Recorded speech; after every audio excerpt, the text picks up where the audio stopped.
auzu billahi mina shaytaani rajim. bisimilahi rahmaani rahim. jamono bi nga xamee ni bii nag sunu maami séeréer yi ñoom Fuuta la ñu nekkoon ak sunu maami tukulóor yi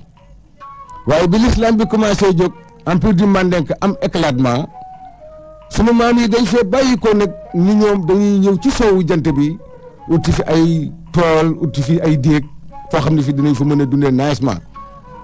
bu ko defee nag laman la ñu àndaloon ñu koy wax laman jegaan ndong muy jegaano maat di askanu séeréer yoo xam ne yii tamit booba siin amut saalum amut waaye au tik moo amoon au taaboor au puuma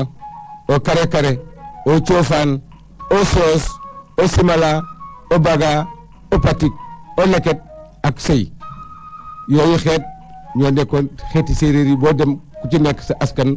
mu nga foofa booba siin amagut saalim amagut ñu bàyyi ko Fuuta jaar Kajoor ak Bawol yoon wa metti yàgg lool ci diggante bi mar dab leen amuñu ndox mu ñu naan ñuy dox di lasti di dox ba yegsi ci ay taati guy laman jegaan dong ni leen nañ leen tëdd fii xaar fi yàlla ndax yoon wi sori na te fi ñu jëm yeggaguñu fa ñu daal di tëdd fa ñu tëdd ay mag faatu nañ fa ak ay gone ndax mar mu metti waaye na ñu tëdd nag la ñu jékki-jékki rek ndox tis ci seen kaw ñu daal di xool ni seen benn bar bu génnee ci benn pax rogalaat wàcc jëm si suuf romb leen ci seen diggante ñoom seen biir yaram wi lerax ak ndox laman jegaan daal di leen waaw yéen de garab gi dafa mel ni am na ndox ba ñu ubbee garab ga ba ñu yéegee ci kaw garab gi yërnu ci lëm bi gis mu fees dell ak ndox ñu jël seeni leket di wëgg di naan di wëgg di naan ba ñoom ñëpp ñu pare ba ñu ko defee nag du seeni gafaga wëggu jur gi foot seeni yére sangu naan ba nga xamee ni bii nag ñoom ñëpp seen biir fees na laman bi ne leen nag kaay leen ma waxal leen tey ñun ñi ànd mooy au Tic mooy au Taaboor mooy au Puuma au Kare Kare xeet wii ñu ànd ñun ñii tey rab wii ngeen gis muy bar bii rombuñu nañu ko ormal bu ko kenn rey ci ñun képp ku gis ku ko bëgg a rey it na nga ci gaar sa bakkan ndax bu dul woon ak moom tey ñun duñu naan. kon dafa mel ni kon séeréer yi noo jëkk taxaw noo jëkk am kàddu. waaw séeréer yi ñoo njëkk a am kàddu waaye maa ngi ñëw di nga gis kàddu ga fa muy ñëw parce que séeréer yi ay laman la ñu woon. ay laman lan mooy laman laman mooy détenteur des terres. ok laman bi nga xam ne bi nag moom lañ jiitaloon. mooy laman jegaan ndong. ok ñu koy wax jegaano maat. ok ñu ànd nag ñoom ñëpp nag def caravane muy gudd ñu jëm si ci àllub si nag Saloum bii bi ñuy ñëwee nag ba yegg si ci boori Kaolack boor yooyu fekk nañ fi ab laman dëkk bu ñuy wax coofak benn dëkk jiituwu ko ci dëkki Sénégal yi maanaam foofu ci coofak googu ñu romb ko fekk nañu beneen laman dëkk bu ñuy wax jooral ku ñuy wax Panja Yaaya Sarr ba ñu ko rombee nag la laman bi nag sañ ci benn dëkk foofu nag mooy base histoire u Siin ak Saloum fa la tàmbalee. foofu la base bi tàmbalee. mooy Djilor au Djilor boo déggee Djilor moom la séeréer yi laman jegaan jëkk a sanc ci dëkk bu mu sanc boo déggee ñu ne Siin moo mag ci dëkkuwaay waaye Saloum moo mag ci palukaay foofu mooy dëkk bi ñu jëkk a sanc li waral Djilor bi nag bi mu sancee ba toog nga xam ni dafa àndoon ak ay gouverneur am ak intendant yi ko dar bi mu ñëwee ba sanc maanaam convoi yi di ñëw ku yegg si rek mu ne la yow fan nga bokk nga ne ko man de Tic laa mu ne demal kër diw moo lay dalal man de Taaboor laa mu ne demal kër diw moo lay dalal. boobu la moo nekkoon Tic ak ay Taaboor ak yooyu. xeet yi kenn ku ci ne sa xeet séeréer. kon ne géwél wala géer wala. déedéet ci xeetu ndey wala ci sa xeetu baay daf ci am ci seen askan. waaw maanaam ni ñu leen doon dàkkantele. yaa ngi dégg. ci séeréer yi da ngay gis séeréer boo xam ne bii Tic la boo xam mu ne oh man de Tic la. ndeysaan am na au Taaboor au Fatick moo waral turu Fatick boo déggee au Fatick foofu la turu Fatick jógee. foofu la turu Fatick jógee kon. au Lagandong foofu la Logandem jóge ok ñooñu ay xeet la ñu woon ñoom ñoo àndoon nag ñëw bi nga xamee ni yegg si nañ nag foofu bërëb boobu ku yegg si Laman bi ne la yow fan nga bokk nga ne ko man de Tigla mu ne la demal si diw moo lay dalal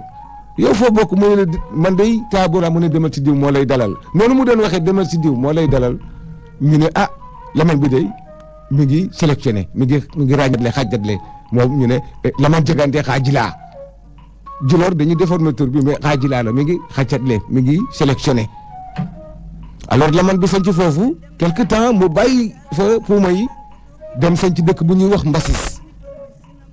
sañ ci Mbasis continuer progression ba boori Foundiougne mu fekk fa àll bu vierge mu taal àll bi sañ ci fa dëkk nag tudde dëkk boobu Djilor mais Djilor boobu day changé ñaari yoon am na Djilor Jooñit am na Djilor Ambey o Jooñit Samba Sarr séeréer yu bëri dama leen di laaj jooñ nit mais ñu ne ma man xaw ma luy jooñ jooñ boo ko déggee booy gis nga jooñi l'esper yooyu bant yooyu nuroog jooñi l'esper dañ ko Samba Sarr daf ko defoon ay piquet nit mooy ñey jooñ mooy bant bu am ñaari V mais ni baaraam bu def ni comme V nit mooy ñey o jooñit Samba Sarr Laman bi mu sañcee foofu nag Samba Sarr boobu moo ko fa njëkk a fekk si ci étranger Samba Sarr nag rëbbukatu ñey la woon mi ngi bàyyee ko woon Jolof di dàq ay ñey ba yegg si Djilor daane fa benn ñey alors ni man daal ñey bi àll bi bëri na ay gibier il faut que ma dem gis borom dëkk bi waxtaan ak moom ndax ma mën fi installé di mën di approvisionner maanaam dund bi et ça c'est levé vers 1182 1183 yàgg na trop kooku Aliou Sarr bi nekk CNG de lutte dama ko dégg ñu posé ko question mu ne man de maa ngi dëkk Djilor Jooñik o Jooñik Samba Sarr ca ñag yi ñay Samba Sarr ya dafa defoon ay labyrinthe ñag Djilor defar ko ba nga xam ne bii man su ma sañoon festival mondial bi village yooyu nga xam ne yëpp c'était des sites historiques ñu réadapté ko ba nga xam ne bii tourisme bi sax dina fi mën di dem parce que ay sites historiques yu bëri ñu xamul bu ñu continuer si biir waxtaan wi dinañ ci faram-fàccee lu bëri loo xam ne lii nit ñi dinañ ci mën a gisee seen bopp wala nit ñi mën ciy jëriñu ba mu ko defee Samba Sarr moomu ñëw ci Laman Jagaat ni ko man de Laman dëkk bi bëri na gibier te bu ma sañoon ngeen dalal ma ci dëkk bi fa ñu taxawoon di waxtaan dafa amoon benn garab taba bu ndaw ñu ngi doon waxtaan ci séeréer Laman Jagaan Samba Sarr ni ko Laman Jagaan garabu taba gi de dina mos a dooni penc Laman bi ni ko mbaa saaxle googee moo nekk escale bi nekk ca Djilor tey boo demee mbaa saaxle ma nga fa garabu taba la woon garab bu màgg na ba 1925 lañ ko dog bi ñuy defar goudron bi mbaa saaxle ku dëkk Djilor xam nga ko foofu nag mooy fondement wu maanaam histoire Siin ak Saalum ndax ñi falu du ñu woon ay séeréer ñoom Ampedi Ngaabu lañ ne maanaam Ampedi Ngaabu mooy ñi nga xam ne ñi ay Siti Tere Maxan Traoré lañ ak Mansa Sunjata ak Francina Dabo histoire bu mu ci bëggee dugg foofu danaa dellu ci Sunjata Keita ñëw ci Jolofi Mansa li waral Jolof tey ba léegi Sénégal kenn duggagu ci li waral histoire u Jolof dëgg ndax Mansa Jolofi xarekat la woon bu mag a mag a mag Soumagourou Kanté moo ko fal dans le Bundu pour mu ñëw gën a élargir état am parce que boobu Mansa Dangaron Toumani mi ngi gént rek ni mi ngi gis Sunjata ci trône bi alors mu yebal seen griot Ñankuma Kokima Doga boobu ba mu demee Sunjata daf ko jàpp en otage moom la ñuy wax Bala Faseke mais Bala Faseke ba léegi traduire nañu ko war nañoo xam lan mooy Bala Faseke Bala Fasa mooy siditi tànk les tendons d'Achille Bala Fasa mooy siditi tànk sigi toog na Kuyaate yoonam dog na moo indi Bala Faseke parce que Bala Faseke mooy Ñankuma Doga bi nga xamee ni bi moom Ñankuma Doga Soumagourou jàpp na ko dafa bënn talon d'Achille yi jëngu ko foofu mu toog mu téye ko fa ne ko yow da nga xam ni kenn warul tëgg sama balafon bi ci la commencé nag xam ni moom comme Sunjata ngi commencé di jël doole ak état boobu alors mu ne prévenir boppam ni dama yokk sama état envoyé Jolofi Mansa dans le Bundu mu sañ ci Jolof. mais ca jamono yooyu. waaw. ñoom buur yi naka leen daan doxalee ak lan moo doonoon seen jikko ak seen melokaan. waaw gis nga nag buur yu ci bëri amoon nañ sagesse trop daf ci amoon ñoo xam ne ñii yuruñu woon dereti buur nekk ay tyran nekk ay nit ñu sadik nangu nguur di tootere waa réew ma nekk ay dictateur mais buur yi ci bëri c'était des sages ku mel ni Sunjata yaru bi mu yoroon xam-xam bi ko yàlla mayoon. Sunjata Keita am na ay déformation Sunjata du tur Sunjata dafa paralysé physiquement socialement et moralement ndax comprendre luñ ba léegi daanaka xamuñu lan moo waral Sunjata Sonko Kutuma sa yaayam princesse la buuru Sangarani moo ko jur ñu koy wax Daamu Sanwulande bi mu nga xamee ni bii Farako Maxankeñe mi jur Sunjata jël na ko bi jour bi Sunjata juddoo dafa sab comme gaynde ñu yónni jigéen ni ko demal nga yëgal buur bi ni ko Sonko am na doom population bi ñëpp a ngi teew ñi daaxa jala di noos kooku yegg si rek ni Sonko jur na gaynde alors buur bi ni jur na gaynde mu ne Sonko de rab la jur mu ne waa réew mi est-ce que man rab la ñu ne déedéet mu ne est-ce que man gaynde la ñu ne déedéet mu ne man kooku juruma ko loolu moo paralysé Sunjata moo war a ñu ne Sonko mooy turu yaayam Jato mooy gaynde Sonko jur na rab loolu moo ko indi waaye ñu delluwaat ci histoire bi fële ñooñu nag bi nga xam ne bi Sunjata nangu ci Soumaoro Kanté bëgg taxawalaat état bi gën ko élargir Jolof dafa bañ nangu indépendance am ni man du ma nangu état wu Sunjata je prends mon indépendance bañ ñu ngi yónni woon si dafa Jawara ba mu ñëw Jolof Mansa bañ mu ne ko dañ ma yónni ndaw laa daal di jàll Kayoor ci Mansa Xarjata ba mu ñëwee si Mansa Xarjata waxtaan ak moom Mansa Xarjata ni ko loolu Sunjata wax man ànd naa ci waaye xoolal ma woo sama fanweeri chef de village yi ma dëkkal waxtaan ak ñoom bu ñu d'accord ñu ànd ci daal di leen woo ñoom ñëpp ñu d'accord muy leen kenn ku ne la indi fas muy fanweeri fas ak ñett ñu jox ko si dafa Jawara ak nga xam ni mooy impôt yi ñu leen daan jox muy suuf seeg xorom seeg yi ñu leen daan jox ni ay impôt dañ daan ñoom la maam joxe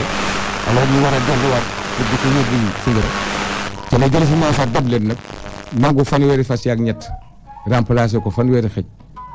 ni ko nag soo demee ne Sunjata rëbbkat la waaye mënta yor état man nangu naa Jolof maa ko sanc Kajoor maa ko sanc Jaara ak ñoomi maa ko sanc léegi nag loolu la Sunjata yónnee ba ñu ko reyee nag fal Mansa moomi ni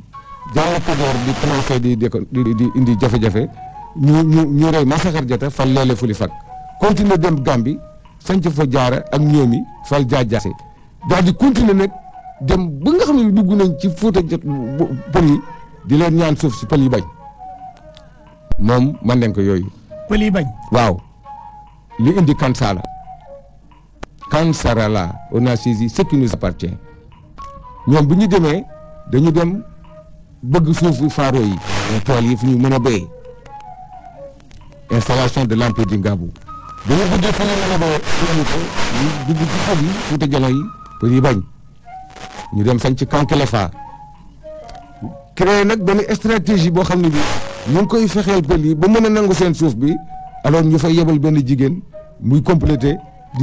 ba benn bés mu xëy jiiñ leen lam yu mag yooyu nga xam ne moom la ñuy takk ci seen takk yi te mu doon lami urus mu indi déclenché guerre nag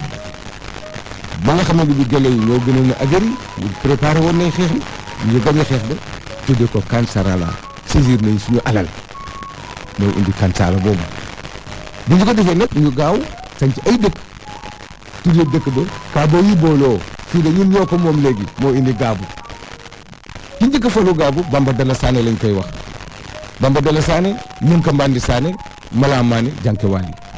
ku déglu Kébé Kanam Manjoo ba sax bu Moussa Ngom da nga dégg Ñanka Mbandi Saaya Mala Mané Saaya Jankéwali Saya mi ngi koy wax kooku empire di Ngaabu la foofu nag la éclatement de l'empire di Ngaabu li taxit séeréer yi ak Gelawar yi jaxasoo loolu moo ci am importance moo tax Senghor yàgg a insister sur l'éclatement de l'empire du Ngaabu bëgg naa bind benn livre boo xam ne bii damay répondre Senghor bi mu ne je suis le fils de l'histoire et de la géographie vrai le fils de l'histoire et de la géographie Bamba Dalla Sané Yonko Mandi Sané Malam Mané troisième roi di Ngaabu moo jur Maysa Wali Mané bi ñu fal fii tey ñu naan ko Maysa Wali Jonn moo jur Sira Badiaral Mané bi ñu fal Djilor Ambey moom la ñu tuddee bare bi ñu naan Sira Badaral waaye du Badaral Badiar la moom ca ñëkku la ko Badiar mu ngi nekk en face du village de Yupodu foofu la Sira Badiar juddoo di jigéen ji njoo nag ñu koy tooñee montagne bi naan ko Sira Badiar waaye du Sira Badaral yu sundur dégg naa ko mu naan Badiar di woy montagne ma dem ca tunduwee ñëkku la ko Badiar la gi nekk ci biir ñëkku la ko ba nekk en face Guinée Bissau en face Guinée Conakry village bi dëkk foofu ñu koy wax Yupodu foofu la ren Sira Badiar Mané juddoo léegi nag la indi éclatement bi Gelawar yi nangu nañ foofu commencé di leen imposer royauté di leen jaay doole commencé leen bëgg nag continuer seen i dictature bi daal ñu mujj sonn di leen jël ay mbindaan di jël ay jaam di takk ay jabar mais ñoom doxaluñ ko ci yoon parce que ñoom buñ di ay soxna sax duñ leen ko may. mais nan lañ ko daan doxalee ñoom. Gelawar yi Gelawar boo déggee mooy xarekat mooy borom doole. koo xam ne que da daan moyal ko amul doole doo ko mën da nga daan réer ba tëdd jot bu tëggum dënam ni jóg leen te ko fi fanaan dib jaam jàmbaar yoo toog xare ñu jàpp leen def ay jaam loolu ko amul doole doo ko mën. loolu mooy moyal ñooñu dañ daan xare di moyal di nangu ay suuf di nangu ay alal pour doole nag pël yi nangu seen dëkk nag di leen nekk nag seen i serviteur li indi catastrophe mooy daf ci am benn xale pël boo xam ne dafa gisoon benn jigéen ci jigéen yi Gelawar yi mu bëgg beneen fu ñëw ci teen bi fekk leen fa ñu dàq ko muy leen ne gis nga yéen li ngeen di def tegu leen ko ci yoon ñun bu ñu bëggee ci yéen ay soxna ngeen bañ te man dama bëgg ay sey fa ngeen may ma ko jigéen yi Gelawar yi sànni seen paan yi ci biir ndox biir teen ba daal di yuuxu daw dem ci Maame Jankéwali ni ko pël bi toroxal nañu pël bi wax nañu lu bon kii nga xam ni kii pour dara nangam nar ko ba bay daanu ci suuf di xelangoo ndax li pël bi ni dina takk ci ñoom Jankéwali ne léegi comme tooñ nañ leen dem leen ngeen dagg seen dugub bi dem leen ngeen buddi seen gerte yi ngeen jox ngooñ yi seen nag yi ak seen xar yi ak seen jur gi aywa moo indi Kédoo Kana Manjooba maaloo Damba Diiré Maru Banta Damba Diiré woy boobu yàgg ngeen dégg woy cosaan boobu foofu la bàyyi koo ba ko defee nag pël yi am lu leen naqari daal di daw yéeg ci kaw dëkk bu ñuy wax wooy ak biraasu laqatu fa di neexal almaami Timbo ñu ko wax almaami Sori ko neexal bi almaami may leen daal gàllaaj may leen ay ngànnaay xamal ni leen nag suuf bi ma leen di jox bu ngeen duggee biir empire di Ngaabu su ngeen ko siyee bu guddee bu ngeen tëddee bu bët setee bu ngeen yeewoo kenn du leen gis Gelawar yi ñoom seen jalaa yaa ngi gis xare bi leen di nar a attaqué waaye du ñu gis dara bu éclaireur yi demee du ñu gis dara pël yi di ñëw ba fajar la ñuy dal ci seen kaw xare ba métti lool xare bu métti ba diggante midi ñu replier parce que ñi ñuy xeexal gisuñu ko ca la Jankéwali wooyee Samba Meew Senghor mooy maami Senghor mi tey woo Kalinkuye Sané taawam ni ko fexe leen ba ngeen dindi jigéen yi wérul yi nekk ci biir tata bi yëpp Gelawar yi te ngeen génne xale yi ndaw yi am 8 ans ak alal yeeg arme yeeg lépp lu ngeen mën a yóbbu mais poudre bi yëpp ngeen wëraleel ma ko nag tata bi ba mu daj parce que ñi ñuy xareel duñu ay nit mënuñu leen a teg bët su ngeen génnee fii ngeen dem ba dëkk bu ñu naan Sumakunda ngeen taxaw fa su ngeen gisee tata bi tàkk rek fax leen lii moo indi éclatement de l'empire di Ngaabu ñi àndoon Samba Meew Senghor moo ci jiitu woon moo doonoon mag moom la Jankéwali ni woon fépp foo mën a dem Gelawar yi na nga ma leen dëkkal ci boori ndox ndax foofu la ñuy amee seen bonheur fexeel it bu leen pël yi captivé ndax bés bu leen pël yi captivé gi jëla war jeex rawalal ma leen ñooñu ñoo échappé muy Samba Meew Senghor Karim Kuye Sané taawu Jànke Waali kenn ambey mii ñuy tuddee mbéy Saalum mbéy la tudd Kena mbéy la tudd mooy yaari Sira Badiar Mané moom la ñuy tuddee mbéy Kena mbéy moo waral ñu naan Djilor ambey kenn ambey moomu moom la ñuy tuddee maanaam Saalum gépp région bi bu ñuy falee ren bi moom la tuddee woon réew ma da nga dégg te dina ñu naan jëree nga mbéy fas yaa nga réeri mbéy kooku mooy El Hadji Ibrahima Samb ñu tuddee ko Baye Niass Samb tey doomi Kaolack moo fi toog ak yéen surtout Kaolack waaye daal dafa mel ni man ni ma la déggee. dafa mel ni kon daal ca jamono yooyu dafa mel ni séeréer yi ñoo fi tegoon tànk séeréer yi seen bopp. waaw damay yegg si. parce que séeréer yi boobu doonuñu gën a war. ñun ñoo fi tegoon tànk. ñoo fi dëkkoon waaye ñoo dëkkoon ci côté maanaam Siin ak Saalum. waaye ñoo fi ëppoon doole. boobu ñoom duñu xerekat séeréer yi ñu paisible lañ ndeysaan xamuñu woon affaire yi royaume li nga xamoon laman jaraaf saltige sandigi jarnu ñooñu lañ xamoon moom lañ daan fal ay dumay tànk ak seen i bëj géwél ok waaw mais royauté ak xeex ak xare waaw ñoom loolu newul woon seen programme ay nit ñu paisible la woon c'était des sédentaires bay napp sàmm daal loolu moo nekkoon seen tund ñu daan dëkk si jàmbur seen jàmbur amuñu woon benn problème ñoom boo gisee ñu bàyyi ko Fuuta yëngu-yëngu yi commencé woon ak problème yooyu moo taxoon ñoom ñu toxu wàllu si ñëw ci soowu jant bi kon daal mën naa wax ni tukulóor ak séeréer yàgg neen méngoo waaye tamit séeréer ak pël ak tukulóor yàgg neen méngoo waaw loolu Cheikh Anta wax na ci lu bëree bëri xam nga histoire nettali ko yow mi koy nettali fekkee woo ko kala ko nettali fekkee woo ko ko nettali fekkee woo ko donc soo ciy wax da nga ciy wax la nga xam te Cheikh Anta Diop dafa bind bëri lu bëri ci histoire ndeysaan ñu may déglu am na ñu ma gën a xam man li may wax waaye nag comme damaa dem ba ci famille Ngumba Djilor ku ñuy wax Ndéna Faye di professeur de musique papaam di historien góor gi Mamadou Faye yal na ko yàlla xare àjjana amiin xam ne man jàgg wala yàlla ma jur mu ne ma histoire Sine ak Saloum dafa yàqu.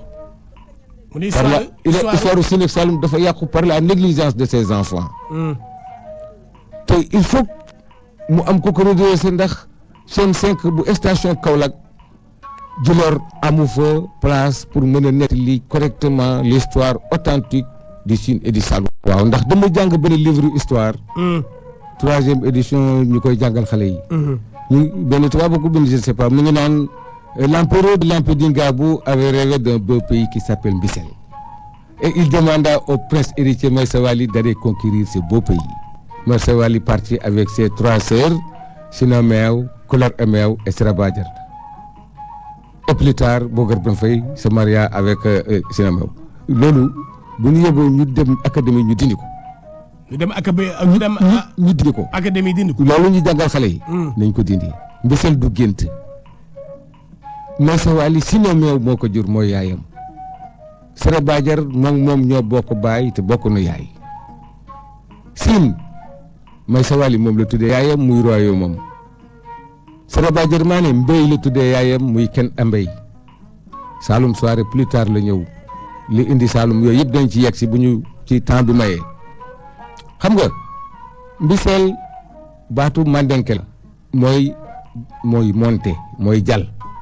Mbisseloo juuso suma yebbaake a Maïssa Wali c'est l'état lumina loolu Sina Meew moo defoon discours am mu ne Mbisseloo jal nanu jël Maïssa Wali teg ci kaw jal ba comme ni ñuy def pyramide bi ñuy Maïssa Wali def Maïssa Wali noonu lañ ko def jël Maïssa Wali teg ci kaw loolu mooy Mbisseloo mooy Mbissel c'est un tas de sable bu ngi jël Maïssa Wali teg ca kaw mu ne Mbisseloo juusoo suma yebbaake a Maïssa Wali c'est l'état lumina maa ngi leen di sant di leen gërëm tey bi ngeen falee Maïssa Wali fii mais dañ ko bañu loon fal gi fële ca Djilor bi ko sœur bi déggee mu ne in wa maaga fu e wa meek foop e jege jàmm yéen ñi nekk foofu am ñu nekk fii nañ dëkk si jàmm moo tax Sine Sira Badiar ak Maïssa Wali dund nañ ba génn àddina mosuñu def xare waaw mosuñu def xare te Maïssa Wali moo waral turu Njaajaan bii tey waaw mais dama bëggoon rek commencé di dem ba may yegg si foofu. am na solo ndax boo gisee ma indi installé séeréer yi. dem jëli empire yi ngaabu. dama bëgg temps bi kii su fekkee ne nag dinañ am largement nag. oui pour mën décortiquer benn par benn. Oui. lu ci nekk ñu ko toj. mais damay briefing nii rek. toujours maanaam di ko tënkaale. waaw damay tënk rek toujours. waaw ndax bu ma bëggee jël histoire bi tëb day métti. léegi nag bi nga xamee ni éclat bi am na. Samba Senghor moom moo jiite woon maanaam tey Gelawar yooyu moom tamit. nekk sous la direction de Samba Senghor. li tax Senghor ni je suis le fils de l'histoire et de la géographie. Senghor. waaw. Samba Senghor moo njëkk a sanc dëkk bu ñuy wax Balingoor. Balingoor luum la ko sancal. mooy Balingoor ga ci Casamance. ñu jege fa ñu sancal Jigimaar luum dëkk bu ñuy wax Jigimaar. ñu bàyyi ko fa ñu sancal Kande luum Kandikunda. ñu bàyyi ko fa bu fekkee ñëw ba boori Gàmbi mu sancal Kolar Omeew dëkk bu ñuy wax Kolar. continuer jëm si boori Foundiougne ñu sanc fa dëkk bu ñuy wax Badala boobu moom la séeréer yi déformé tuddee ko Mbam. mooy foofu ñoom Mbam Njambaan dëkk.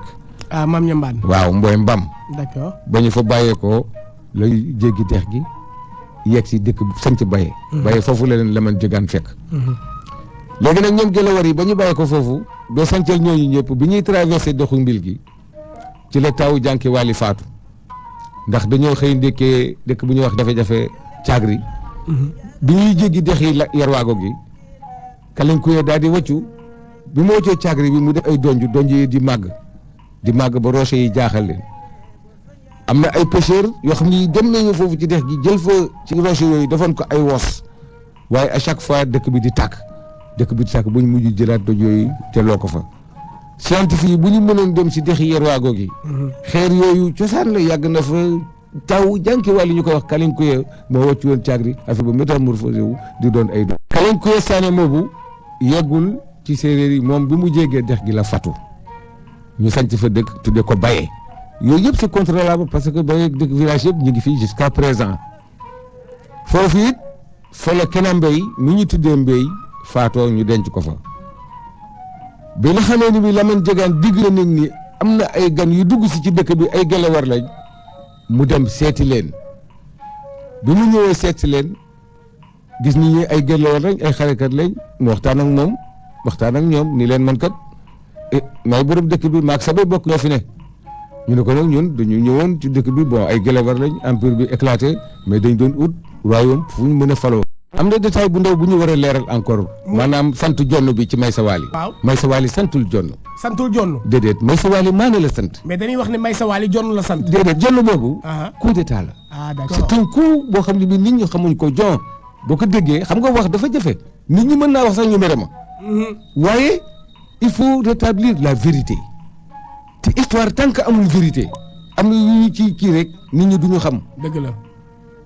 bi ñu yegsee Djilor nga xam ni ñoom ay Gelawar lañ ñu war a fal Maysa Waali avait 18 ans champion de lutte la woon la ko dalee Bani Toubacouta ñoom Baato foofu yëpp champion de lutte la woon moo leen mënoon ñoom Bombardier yi ngay dégg ñoom yekk nit ñi dañoo doon bëri bu yàgg a yàgg ci suñu maam Jole fi maam sax yaa ngi dégg ba mu ko defee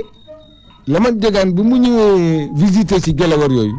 dafa waxtaan ak ñoom moom bi mu gisee Séré Badiar dafa am ci moom cofeel ndax Séré Badiar dafa rafet. mu ne ko dinaa fi dellusiwaat semaine prochaine ba mu dellusee semaine prochaine ba da koo may lengo or daal di leen dalal ba mu ko defee nag Gelawar yi exigé ni ñoom dañu bëgg a créer royaume ñu ne séeréer yi ñu ne comme ñoom ñooy fal parce que jaraaf yi saltige yi ak Gelawar yi ñoom ñooy fal ñoom ñoo yore assemblée nationale yi. ñoo yore daal maanaam mbiru état bi ak lamaama bi muy détenteur des terres ñoom nag bu ñu neexee ñu doon ay Gelawar waaye ñoom ñooy fal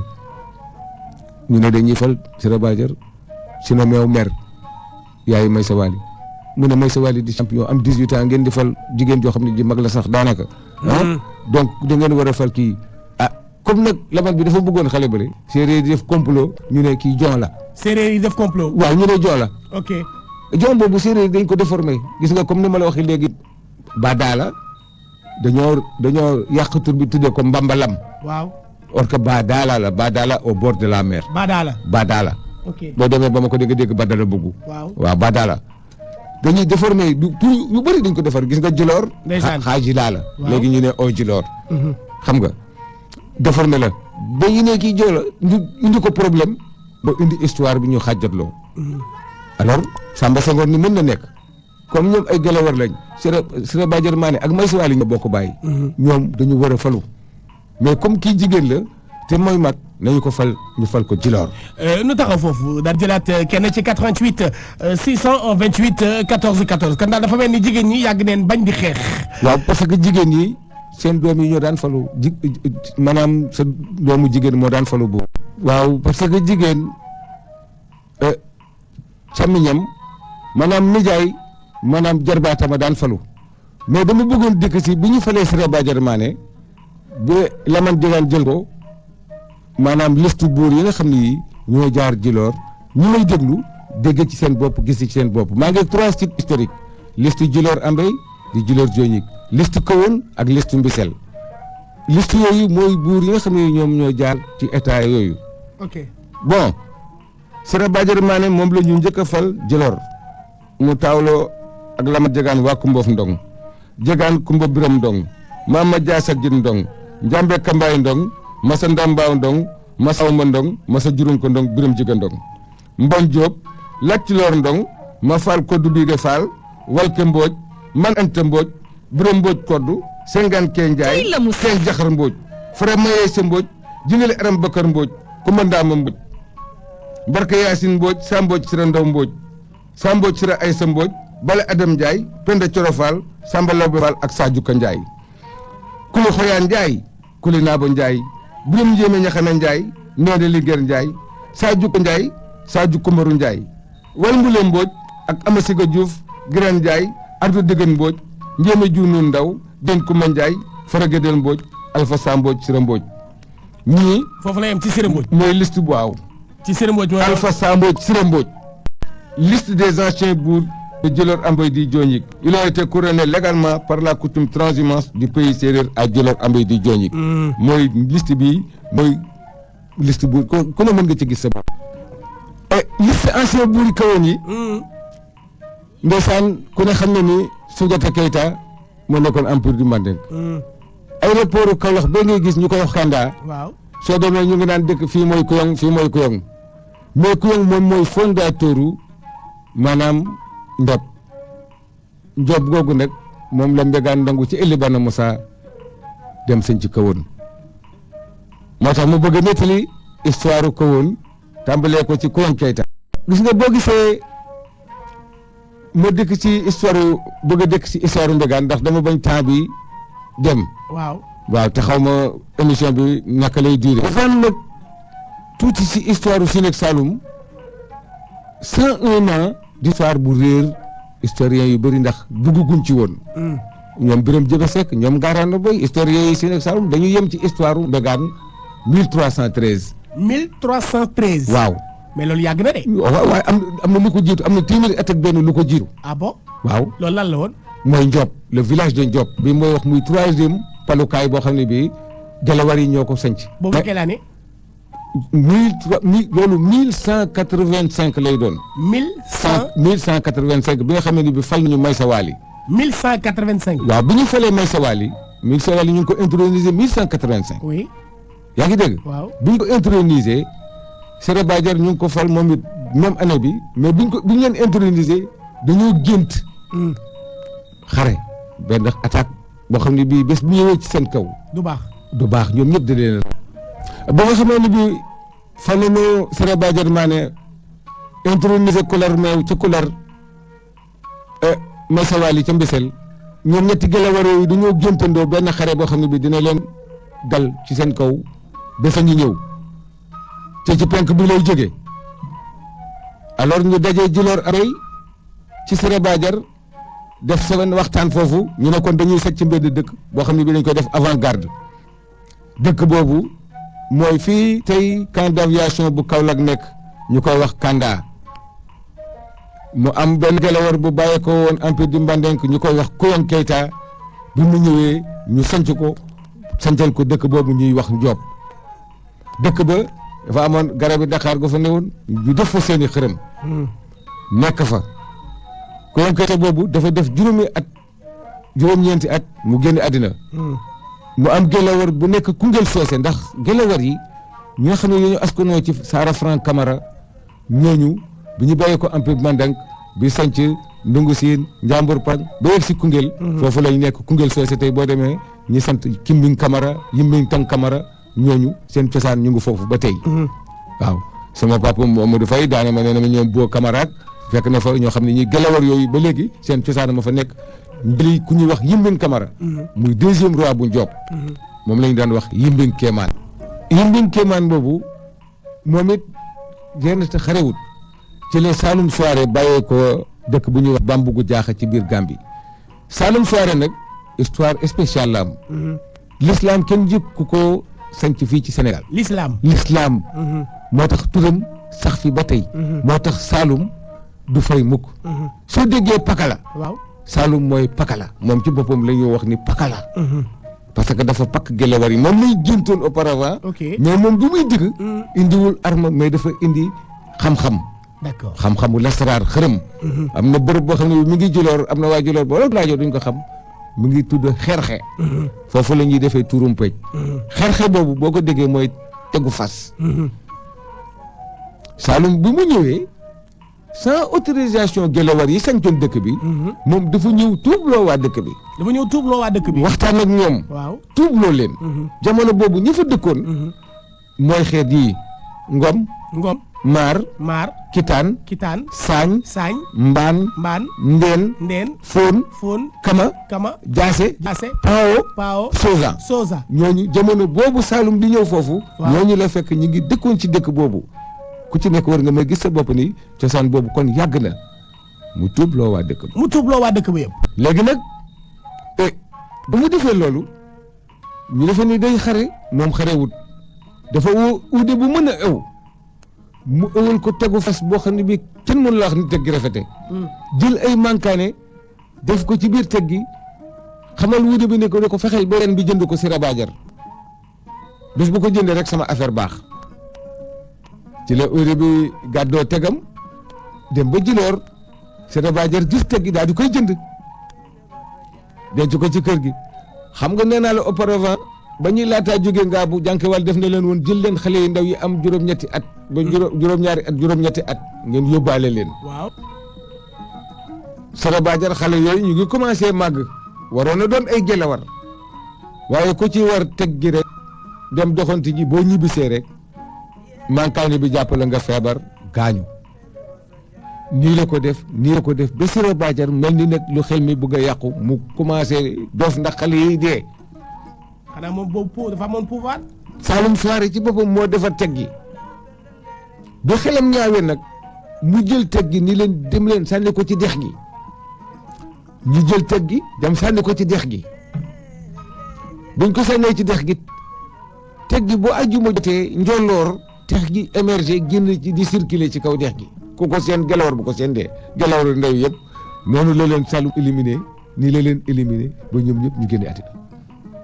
mais Saloum il faut que ñu wax descendance am histoire si nag Saloum dafa dajale histoire de l'Afrique occidentale ndax soo déggee mooy la Soundiata Keita xam nga kooku fan la bokk du Empire du Manding soo déggee Birame Ndiémé Koumba Ndiaye kooku fu mu bokk ci Maam Jaajaan ma nga bàyyi koo Waalo bàyyi koo Jolof Maam Jaajaan kan mooy bàyyam Aboubacar Ibnu Amar ma nga bàyyi koo kii kooku naar la mais Saloum Soirée mii laa lay bëgg a wax ni la Fodé Bambalaay waaw mooy bàyyam Fodé Bambalaay jaaxanke la jaaxanke nag boo ko déggee xeet la waaye jaaxa saraxule yi nga xam ne ñoo àndoon nag am jota kaba daf ci amoon ay frère ñu doon ànd di xare ba kenn ki daanu fa mu daanu lañ ni ngumboo jaaxa le tour est tombé yëkk wa daanu na boobu mooy jaaxa mais jaaxanke buñ ko waxee nga defe ni làkk la jaaxanke mooy Kaolack waa Dakar waa ñu dëkkoon biir jaaxa c'est des jaaxanke ndeysaan allo Saloum Soirée pël la Fodé Bambalaay mooy bàyyam boo déggee soirée bi moom dafa doon xeex jaar fas bi mu daan war dafa amoon tëpp yu ñuul ak yu weex waaw ñu koy wooyee soirée Tigo borom fas bu am tëpp yi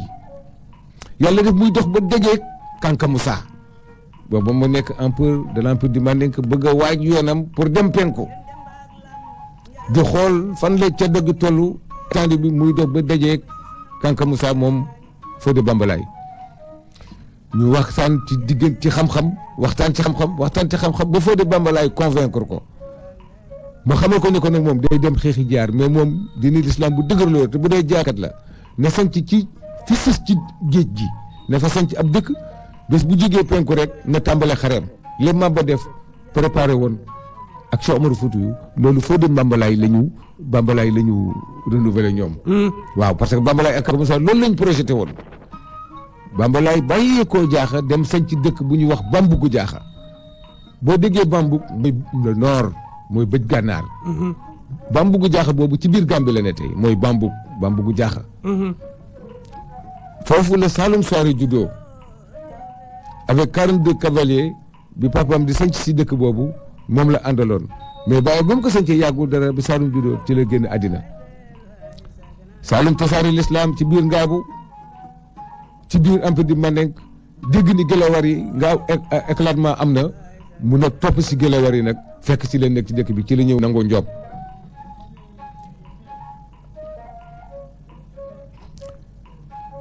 ba mu nangoo Njoob tuubloo leen léegi nag teg googu mu defaroon bu àjjuma dosee tax gi di émerger Gelawar bu ko ci gis rek génn àddina Gelawar bu ko gis rek génn àddina ba ñu mujj tëgg yéene nag ni daal àjjuma bu jotatee dex gi bu fi kenn jege ñu yéene ko annoncé ko ba fi yoon yàlla tey loolu nit ñaa ngi ko gëm ca Djilor foofu la ñuy defee tuurum pej moom la ñuy wax xerxe muy teg léegi nag ñu ñëw indi li indi Gelawar yi séeréer yi bëggu si doon ay Gelawar. Mbégaan Ndour moo nekk 5e roi du Sine maanaam mooy nekk premier Gelawar séeréer boo xam ne bii moo sañ ci kawoon foofu nag laa bëgg a dikk Mbégaan mii nag Sina Meew mi nga xam ne mii moo jur Masawali bu ñuy bàyyeekoo Kansala jànkuwal def leen digaloon ni jël leen xale yi jigéen yu ndaw yeeg yu góor yi toll ci 8 ans. Sina Meew bi muy ñëw mi ngi àndoon ak rakkam bu jigéen bu ñuy wax Musukoto Sané Musukoto bi mu demee ba Matasey jigéeni Gelawar yi nga xam ne ñoo fa nekkoon ak góori Gelawar yi nga xam ne ñoo ko waroon jël maanaam daal ñëpp màggat nañu wala faat nañu ba mënuñu ko takk ci lañu ko mayee benn góor ku ñuy wax Marangaan Joom mu taawloo ci Amasiga Joom ak Teneng Joom Teneng Joom moomee màgg ñu may ko Bokar Birame Fay mu taawloo ca Ñilaan Fay Teneng Joom Tasa Fay Teneng Joom ak Waagaan Fay Teneng Joom mi waral ñu naan siin Waagaan bi may sa wàlli génnee àddina Tasa Fay Teneng Joom moo ko remplacé bi Tasa Fay Teneng Joom génnee àddina Waagaan Fay Teneng Joom moo ko remplacé Ñilaan Fay Teneng Joom nag seen nga xam ne mooy mag moom dafa amee woon góom ci tànkam góom boo xam ne bi góom bu métti la woon alors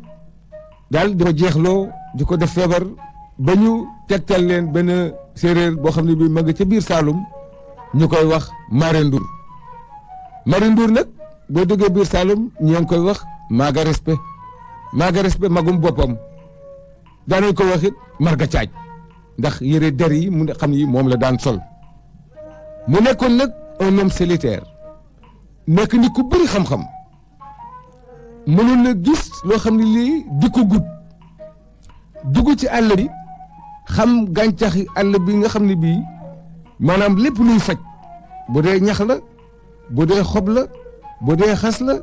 bu dee maanaam lu mu mën a doon rek ci luy nekkoon ci biir àll bi moom xamoon na secret yi dara rab yi xamoon na secret yi nga xam ne yi boo ko defaan mën na invisible moom Mare Ndour nag yàlla may ko xam-xam boo xam ne bii xam-xam bu doy waar la woon mu mën a faj ba nga xamee ni bii yabal nañu musu nu mu tëddee ñu naan Fay Teneng Joom ci Laman Jegaan mu booleeg leen ak ay cavalier ñu yóbbu ko ci dëkk bu ñuy wax Mbudaay Mbaxaan foofu la Mare Ndour dëkkoon ku ñuy wax Jaaje Sarr moo ko sañcoon ba nga xamee ni bi ñëw na Mari Ndour faj ko waaye bi mu ñëwee nag am na lu taxoon mu ñëw ndax Mari Ndour bi mu xëyee yëngal ay gisaaneem dafa gis ni am na jigéen ju jëm si ci moom waaye mi ngi bokk ci ay wetam jigéen ak góor ku jigéen ki dana boole Jolof ak Siin ak Saalum ku góor ki dana boole Siin ak Saalum ak Jiloor mu ne kii su ma ko jàppalewul seen mission du mat ndax moom dafa bëri woon xam-xam li mu bëgg a leeral foofu mooy diggante Mbégaan ak Elibana Moussa ba nga xamee ni bi soxna si ñëw na mu faj ko tànk ba wér mu dem mu delsiwaat mu fajaat ko tànk ba wér mu dem ba mu yàgg mu delsiwaat ba muy ñetti yoon waaye daa daan def saa yu ñëwee rek mu laaj ko ndax bu nga ma mu ne ko hé man Gelawar la man du ma wax ak yow xam nga lan la faj moom sama tànk wér waaye diggante bi muy dem di ñëw gis na ni Mari Ndour mi borom xam-xam la boo xam-xam yaatu na bu yéem na ko ba xamal na ko moom mission am ak li mu war a dox ba bu ëllëgee njabootam gi dina leen sàmm ba ñoom seen puissance dina monter te lañ ko maye mu taawloo ca Mbégaan Ndour teg ca Mbengue Ndour Mbengue Ndour màgg ñu may ko Jëlinum Njuul Njaay Jëlinum Njuul Njaay moomi Njuul Njaayoo ko jur Njuul Njaay Biram Njéeme Kumba Njaay Biram Njéeme Kumba Njaay Bukari bii ga sàngu leen Biram Kurukan tasa daagu leen Biram Njéeme Ileer Leyti Cugli Njëglaan Sere Njaajaan Sëriñ Njaajaan Njaay bi ñuy wax lan moo ngi jëlee Njaay moomu waaw moom day ci li sama maam nettali def ni moom moo tax njaayeen yi ñëw waaw kon léegi dañ ci njaayeen yi waaw ndax lan moo ngi jëlee Njaay bi mu woowee falu sax automatiquement joxuñu ko problème ndax booba day gune ñu teg fa maanaam nijaayam ñu ko wax Grand Okap ba mu maam Grand Okap saayee nag ci la lan mee nga doog a ñëw jël si turonu kawoon waaye ba mu ñëwee dafa bàyyi kawoon dem sanc dëkkam lan mbenge ba mu sancee dëkkam lan mbenge moom am na loo xam ne ni ñu ngi koy wax ci histoire loolu il faut que ma nettali ko tuuti muy lan mooy dañ ni lan mbenge waaw ko fa dem sa ndombal tànk boo dee ci nguur nga bokk sa ndombal tànk day tikke ko ah bon loolu bi daala ndax lan mbenge jëleen Njaay de Biram Jigéen Ndong nga xam ne moo nekk 9e roi di Djilor bi mu ko bëggee éliminer lu ne pexe mu ne def na ko pour jële fa mandanke yi taxawal fa l'islam bu wut nag lu dul jële fa rek Biram Jigéen léegi moo xeex ak ñoom lu mat fanweeri yoon mënut ci ñoom dara ay xare ay nitam ni ko daal kii daal da ngay fexe ay stratégie ci la jëlee jigéenam jarabaatam bu ñuy wax Culóor Jóob may ko Biram Jigéen mu am ca doom bu góor mu tudde ko Lat Culóor Lat Mbenge la ko tudde moom nijaay ji mu tudde ko Lat Culóor foog ñu xamit nag séeréer yi lan moo leen dugal ci biir Gelawar yi ndax ñoom laman jegaan bi ñuy sañ si ay laman la ñu woon ak i jaraaf ak i seltige ak i jarnu sandigi ñooñu ñoo fa nekkoon ak chef de culture loolu mooy lamaama moo tax ñu ne siin laman ñoo fa jiitu kooku mooy laman jegaan dog ñu koy wax jegaano maat ba nga xamee ni bii nag Gelawar yi empire di Ngaabu éclaté na éclatement ba ña fa bàyyee ko woon li ma leen nañ leen ko waaye mën nañ ko baamtuwaat ndax Samba Meew Senghor mi nga xam ne mooy maamu Léopold Sédar Senghor ak Couleur au Meew ak Sino Meew meew boobu war nañ ko leeral pour tuuti nit ñi xam lan moo indi meew bi meew boobu dëkk ba ñu juddoo la ci biir Guinée-Bissau département de Sonako arrondissement de Santiago ci biir Guinée-Bissau ñoom Samba Meew Senghor foofu la bàyyeekoo Couleur au Meew foofu la bàyyeekoo Sine au Meew foofu la bàyyeekoo Samba Meew Senghor moo nekkoon borom xam-xam bis jànkewaale ni woon ñii ngay yóbbu ñuy dëkki ëllëg te bëgguma ñu jàpp leen par captivité da nga leen dëkkal ci boru dex foofu la ñu amee seen jàmm moo tax dex fi ñu jëkk a sanc njëlbeen bi dafa am ci importance Balingoor Luum la ñu jëkk a sancal ci Casamance dexu Casamance bi moo war a ñu naan dexu Balingoor bi foofu lañ jëkk a sanc foofu lañ jëkk a sanc ñu sancal ko Balingoor Luum ba ñu sancalee Balingoor Luum ñu wàcc si ñëw sanc Kandikuda Kandeloum la ñu sancal Kandikunda mooy buurub Kandikunda ku ne dégg na ko fa mu jaar ak Maba plus tard ca kanam ñu jóge fa ñëw sanc Jigimaar ci boori Kañmoor foofu yëpp boori dex gi la mooy baawa bolon boobu ñu naan ñaañaa yaa bolon dex gu taaru gi ca boori Kañmoor foofu la ñu sancal Kandikunda bu fekkee nag jëm si yoonu Gàmbi bi ñu ñëwee ba jëm si Gàmbi la ñu sanc dëkk bu ñuy wax Kolar foofu la ñu sancal Kolar Omeew introniser ko ñoo ñëpp dañ leen a sancal ku ne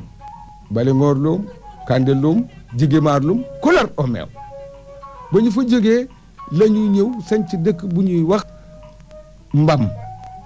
mais du Mbam Baadaala la ndax Baadaala mooy ci booru géej. kon gars yi xanaa dañuy juum ci kii. séeréer yi. waaw ñoo mënta wax waxi soose yi. waaw ñu di ko déformer. nan nañ ko déformer. foofu la séeréer ak man dañ ko commencé métissage. mu indi ñoominka. ndax laman bu ñu seetloo ni laman jegaan dong. bi Sere Badiara bàyyeekoo Ngaabu. laman jegaan moo ko jël. ok laman jegaan bi nekkoon laman dëkk bi Jiloor. moom moo ko jël soxnaam. tawloo ci wàkk mboof ndong ak ñoom Mama Jaasa gi ndong ma saaw ma ndong ma sa ndàmbaaw ma sa jurumku ba ci mbiram jigéen ndong. foofu yëpp dinañ fi yegsi pour gën a leeral histoire bi rek. ok mais fondement yi balaa kawoon ñëw buñ ci dee waxtaan nit ñi dañuy yàkkamti parce que ku ne da nga ciy gis sa bopp. bëgg a wax lu ji ñëwagut ndax bu ñuy wax ci 1100 parce que bu ñu commencé ci l'intronisation de Maysa Wali mën nañ ci tàmbalee muy 1185 xam nga kooku dañu am date bu normal. ñaata 1185. ok ci la ñu introniser Maysa Wali yaa ngi dégg. ci lu ñu date bu ñu jàpp exact li nga xam ne am nañ ko ci archive yu leer ni am nañ lii nii date bu leer la am na yeneen recherche yu ñuy def aussi di gën di jël date yi di ko fal parce que histoire boo koy nettali te amul date du mën a leer mën nañu tàmbalee ci histoire Maam Jaajaan jamono Wara Jabe la reconversion de Wara Jabe le premier dignitaire bi njëkk a reconvertir ci diine l'islam jamono boobu xam nga loolu day sori mais ci biir waxtaan wi ñuy waxtaan bu ñëwee ba ci Latmingué il faut ñu wax ci Maam Jaajaan tuuti. Latmingué fan la soxi ko. Latmingué moom la Souleymane Ndéné Ndiaye doon wax keroog. waaw Latmingué moom la Souleymane Ndéné Ndiaye doon wax keroog. te Souleymane Ndéné Ndiaye dafa bokk foofu. ok dafa bokk foofu. waaw mais ne am na benn nuance bu ndaw boo xam ne bu ma ko expliquer dina ma comprendre. ndax bu ma nee Latmingué moo indi wolof yi du ni dafa ànd ak ay wolof ñëw waaye bi bu ñëwee bëgg a annexé Djilor booba Biram Jigéen Ndong moo fa ne. dafa xeex ak moom ay xeex yu bëri mais mënu ci dara ay conseiller am ni ko Biram Jigéen ba xam-xam bi dafa rëy mais nag utal beneen stratégie pour nga mën a annexé Djilor. mu jël rakkam bu jigéen may ko Biram Jigéen muy Lat Ciloor Jóob. Ciloor Jóob Ciloor Jóob moomee am ca doom bu góor Biram Jigéen tudde ko Latmingué muy Lat Ciloor Ndong ñoom dañuy jël seen tur yi ndey ak baay boole ko Lat Ciloor moomu Ciloor Jóob a ko jur Latmingué lañ ko tuddee Biram Jigéen Ndong mooy baayam falu na Djilor falu na ko woon mooy ndongeen bu falu ko woon pour mu leer ndax am na ñu bëri ñu ñuy sant la Ndong Grand Okab ak ñoo ñëpp mais Biram Jigéen Ndong turandoo bi mu tuddee Latmingué mooy Lat Ciloor Ndong mi ngi ko am ak Ciloor Jóob ba mu demee nag ba éliminé Biram Jigéen ci la falee Mbañ Jóob Mbañ Jóob moomu mooy premier wolof bu ñëw faru Djilor doon buur ba mu fa jógee Lat Ciloor Ndong jarbaat ba moo ca tegu moo ko remplacé man foofu laa doon expliquer mais nag waxtaan bi plus tard dina ñëw dama bëgg a nettali gént yi nga xam ni moo indi ñu def un village d'avant-garde vers l'ouest foofu ci village yu Ndiob bi muy aéroport bi ñu introniser Sira Badiara Djilor introniser Mbissel Maysa Wali Kolor Omeew ak Kolar ñoom ay frères et sœurs la ñu woon mais dañuy gént ñoom ñëpp gént boo xam ne bi attaque lay meurtrier te mi ngi jóge ci penku bi te bu dalee seen kaw ñoom dina leen éliminer ñu ne kon dañu war a créer benn village avant-garde vers l'ouest ci la ñu ñëwee foofu nga xam ni mooy aéroport Kaolack bi di Kanda ñu sanc ko fa boo yéegee aéroport Kanda Kaolack boobu monticule la bu nekk ca kaw boo fa yéegee da ngay seen lépp lu lay au village environnant yëpp ngay seen kooku nag ka ko sanc mooy Kuyong Keita dégg naa waa Kaolack ñu naan île de Kuyong àllub Kuyong mais Kuyong Keita descendant direct bu Soundiata Keita moom bi mu déggee ni après di nga bu éclaté na ñoom Sira Badiar ñoom Maysa Wali fal nañ leen ci soowu bi moom dafa ñëwoon jamono boobu éclatement bi Mandenk am na éclatement bi mu amee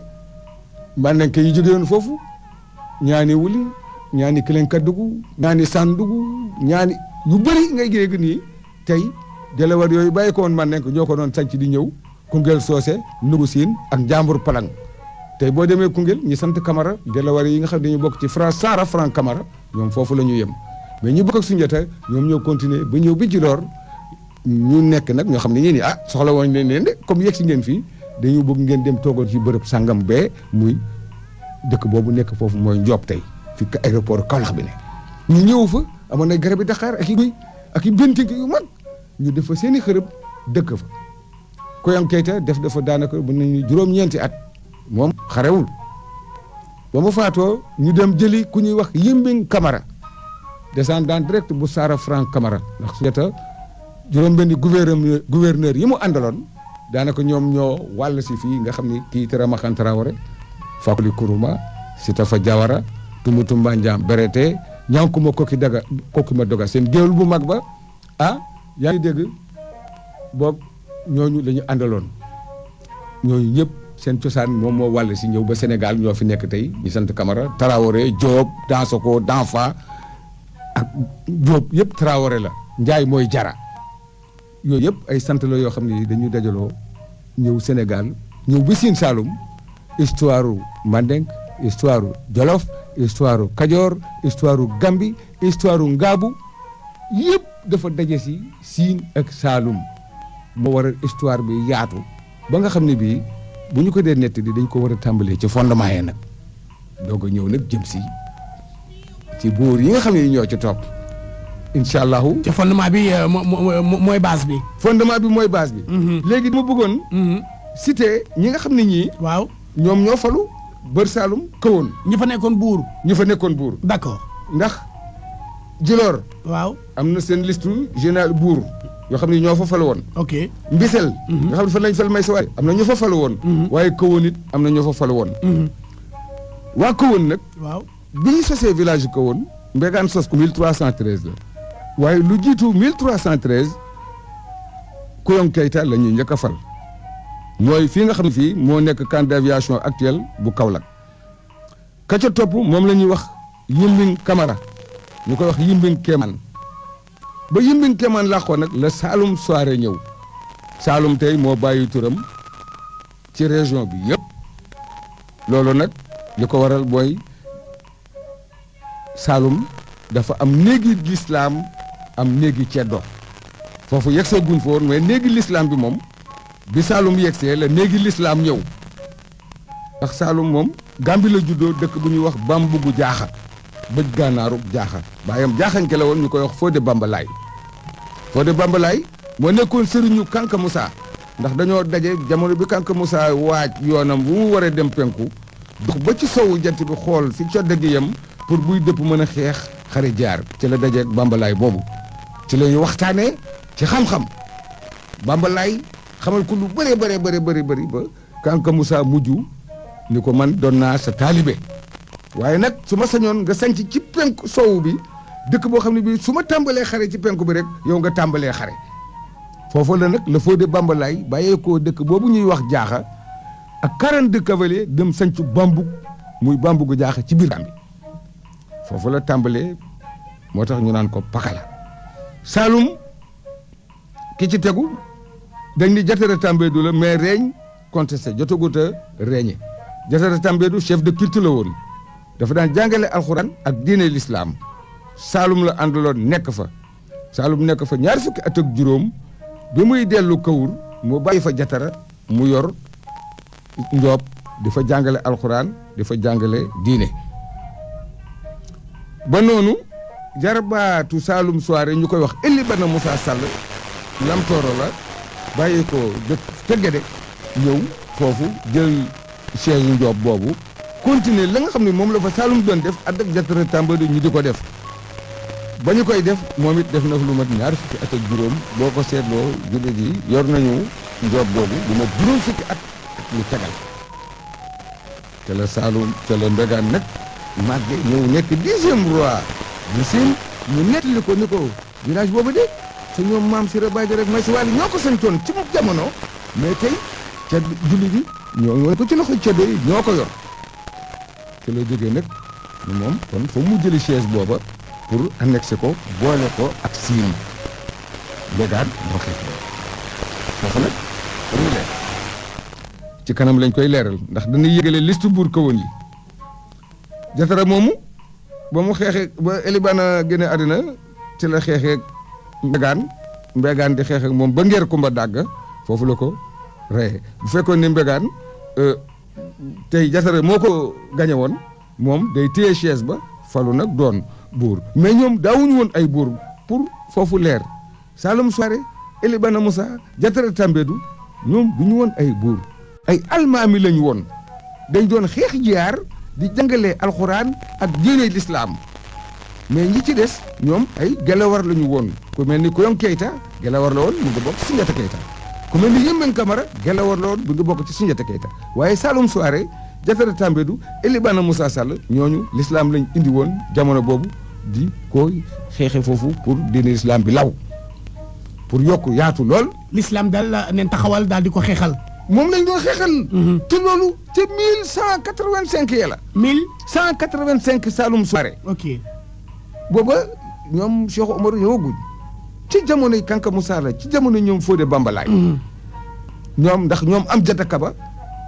ñoom ñoo bàyyeekoo Soudan ñëw fii tasaare dugg bee seen dëkk jaaxal ko boo déggee ngumbo jaaxa ba tóoru Ekende yëkk bi daanu na ngumbo jaaxa ay xarekat la ñu woon di saraxule ay jaaxanke yu doon xare di xare ba yegg si foofu kenn ki foofu la daanu ñu ne kon de yëkk wa daanu na ñu tudde dëkk ba ngumbo jaaxa moom mujj doon jaaxa jaaxa boobu ku fa dëkk nag jaaxanke nga comme Dakar waa Kaolack waa Médina waa ku dëkk jaaxa rek jaaxanke nga mais Saloum Souaré ñu ko toppee ci ay pël lañu waaw ay pël lañu Fodé Bambalaay li waral nag soirée bi mooy Fodé Bambalaay dafa daan war fas bu am ay tëpp tëpp ñu ak yu weex ñu koy wax soirée tugoo borom fas bi am tëpp tëpp yi ba muy sañ ci dëkk bi 42 cavaliers la àndaloon foofu la Saloum juddoo Saloum Souaré Elibana Moussa Sall def na 25 ans kooku nag la Mbégaan Ndour ñëw éliminé nekk 10e roi du Sine nekk premier fondateur roi Gelawar boo xam ne bii ci Saloum mooy première séeréer boo xam ne bàyyeekoo na ca Sine ñëw Saloum jël chaise boobu ñuy wax Njoob sanc fa dëkk muy kawoon mu nekk le premier Gelawar boo xam ne dafa askanoo ci séeréer yi kawoon ka ca topp nag mooy Giraan Oqab Njaay Giraan Oqab Njaay def na juróom-ñaari at maam Lat Menga Jëleen Njaay ñëw def 23 ans Samba Lambour Njaay 4 ans Seeni Njéeme Jëleen Njaay 3 ans Lat Tiloor Badiane 9 ans wal bu mu Jëleen Njaay 45 ans Ama Lawtaan Njaay 45 ans Sambara Diop ñëw kooku def na ñaari at Ndeene Njaay Mbëroon numéro 1 def 9 ans Mbañ Diop def 7 ans Mbañ Jogob Guy Njaay def 25 ans Saa Ndeene Koddu Biiga Ndaw def 2 ans Sengaan Jogob Mbooj def 7 ans Ndeene Jogob Mbooj def 2 ans Kumba Jogob Mbooj def 10 ans Sengaan Jogob Mbooj def 10 ans Sengaan Digeen Njaay def 2 ans Biram Njéeme Kumba Njaay def 23 ans Biram Njéeme Kumba Njaay moom dinañ ñëw léegi ci ñetti soxnaam yooyu ñu leeral ko Ndeene Njaay Mbëroon numéro 2 daal di ñëw Mbañ Jabel Njaay def 2 ans Wal Joojo Njaay def 9 ans Man Kordu Njaay def 35 ans Ama Fall Koddu Biiga Fall def 1 an Ama Siga Diouf def 2 ans Sengaan Kee Njaay def 3 ans Lat Tiloor Ndong moom ma doon expliqué sànq di doomu Biram Jiga Ndong ak Tiloor Diop moom def 4 ans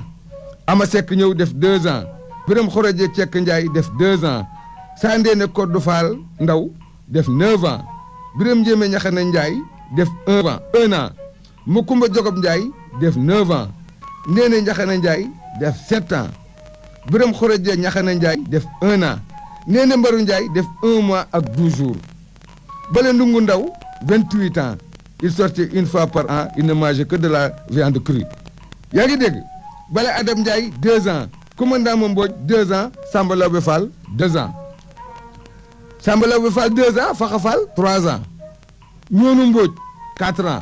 Sadio Ndiaye 21 ans Gédel Mbodj 8 ans Sémou Djimit Diouf 3 ans Ndiémé Diounu Ndaw 3 ans Néné Diogob Diouf 10 ans Sémou Guy Diouf 2 ans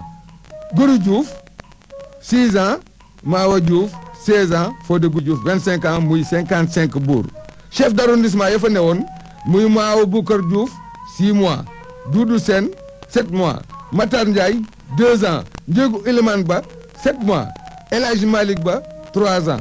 sous-préfet Alfred Alassane Fall liste bii nag ñu ngi ko établir ci jamonoy Buur Saalum Ndéné Diogob Diouf te séeréer yi bu fekkee ni dañu dugg ci histoire nekk fa ay buur mu nga tàmbalee ca Musukoto Sané Musukoto Sané ku bëgg a xam maanaam histoire Gelawar yi nekkoon soose fan la tàqalikoo séeréer yi dugg ci ma nga tàmbalee ca Musukoto Sané. mais dafa mel ni ma d'après ni ma la déggee. dafa mel ni daal que ni séeréer yi ñoo ëppoon doole yeneen maanaam